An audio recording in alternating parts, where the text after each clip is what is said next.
인생의 후반부를 뒤흔드는 가장 큰 변화. 그건 바로 호르몬이에요. 어느 날 이유 없이 짜증이 밀려오고 밤엔 좀처럼 잠이 오지 않죠. 평소처럼 먹는데도 몸이 붓고 살이 찝니다. 기억력은 흐릿해지고 무기력함은 하루 종일 곁을 떠나지 않아요. 혹시 나만 이런가? 내가 이상해진 걸까? 혼자 속으로 끙끙 앓아왔던 분들, 이제 안심하셔도 괜찮습니다. 이건 결코 이상한 게 아니에요. 우리 몸이 보내는 자연스러운 신호, 바로 갱년기 호르몬 변화의 시작이니까요. 문제는 이 변화가 조용히 찾아온다는 거예요. 잘 알지 못하면 몸도 마음도 금세 무너질 수 있습니다. 하지만 다행이에요. 우린 이 변화에 충분히 대처할 수 있어요. 갱년기는 여성에게만 오는 게 아닙니다. 남성에게도 찾아오죠. 다만 시기와 증상이 조금 다를 뿐이에요. 보통 여성은 45세에서 55세 사이, 남성은 50세 이후부터 갱년기 증상이 시작됩니다. 그 시작은 호르몬의 감소예요. 여성은 에스트로겐, 남성은 테스토스테론이라는 호르몬이 줄어들죠.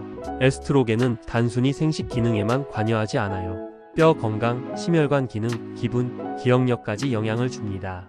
이 호르몬이 줄기 시작하면 생리 주기가 불규칙해지고 얼굴이 갑자기 뜨거워지거나 감정 기복이 심해질 수 있어요. 남성에게 중요한 호르몬은 테스토스테론입니다. 이게 줄면 근육이 빠르게 줄고 쉽게 피곤해지고 집중력이나 성욕도 떨어지죠. 무기력하고 우울한 감정이 길게 이어질 수도 있어요. 이런 호르몬의 변화는 단순히 생물학적인 현상에 그치지 않아요. 삶의 질 전체를 바꿔놓을 수 있어요. 피로가 쌓이면 활동량이 줄고, 활동이 줄면 기분이 가라앉고, 그 우울감은 수면까지 방해하죠. 이런 악순환이 반복되면 몸뿐 아니라 마음까지 지쳐버립니다. 그렇다고 모두가 똑같은 변화를 겪는 건 아니에요. 속도도 강도도 사람마다 달라요. 유전적인 영향도 있고 생활 습관이나 스트레스 수준에 따라서도 차이가 생기죠. 예를 들어볼까요? 규칙적으로 운동을 해온 사람은 근육이 천천히 줄고 기분 변화도 덜 겪는다고 해요. 반대로 수면이 부족하거나 식사가 불규칙한 경우 갱년기 증상이 더 빨리 나타나고 강도도 훨씬 심해질 수 있습니다. 또 한 가지 정말 중요한 건 호르몬 변화는 겉으로 드러나지 않는다는 점이에요. 그래서 많은 분들이 그저 컨디션이 안 좋은 날이겠거니 피로나 스트레스 탓으로 넘겨버립니다. 하지만 이건 단순한 기분 저하가 아니에요. 우리 몸이 변화의 단계에 접어들었다는 신호예요. 이 신호를 일찍 알아차릴수록 대응도 훨씬 쉬워집니다. 하루하루 몸 상태를 잘 살펴보세요. 조금이라도 평소와 다르다고 느껴진다면 그 감각 절대 무시하지 마세요. 그렇다면 갱년기를 건강하게 넘기려면 어떻게 해야 할까요? 첫 번째는 호르몬 변화 자체를 받아들이는 것입니다. 억지로 부정하거나 예전과 같지 않다고 자책할 필요 없습니다. 지금 겪고 있는 변화는 누구에게나 오는 자연스러운 흐름입니다.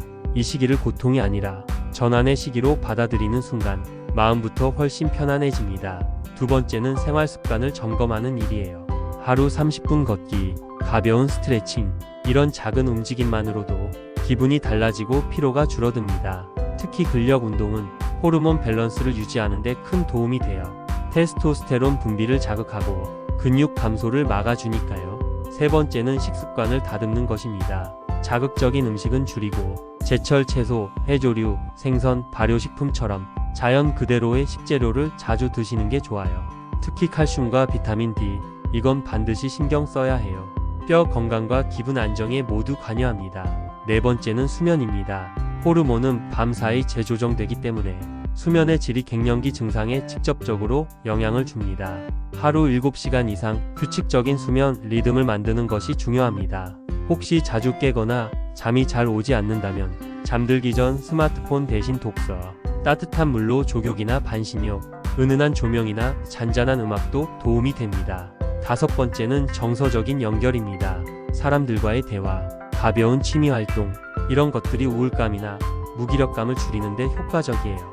갱년기는 몸의 변화만이 아닙니다. 혼자 있는 시간이 많아지고 사회적인 역할이 줄어들면서 마음까지 움츠러들 수 있어요.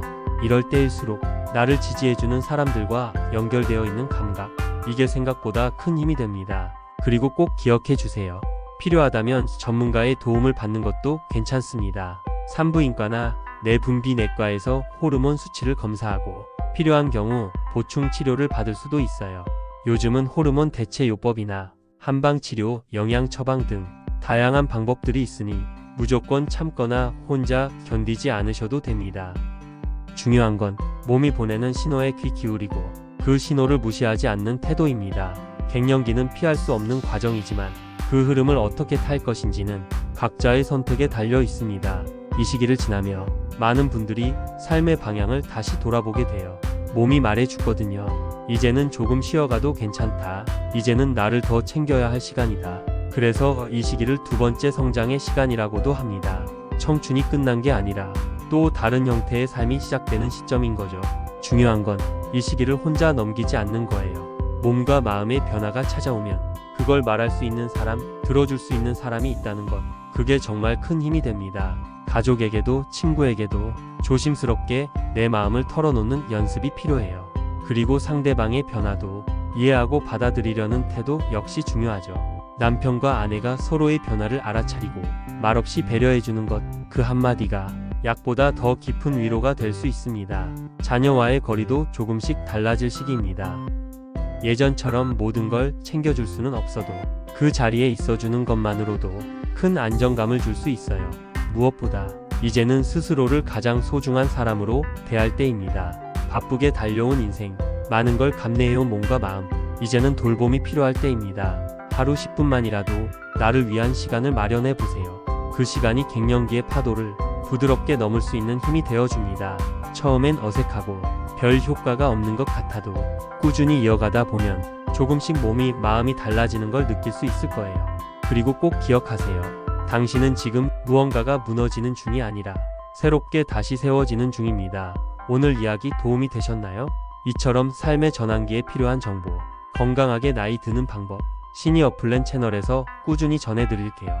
영상이 마음에 드셨다면 좋아요와 구독, 그리고 알림 설정까지 잊지 마세요. 당신의 건강한 내일을 시니어플랜이 함께하겠습니다.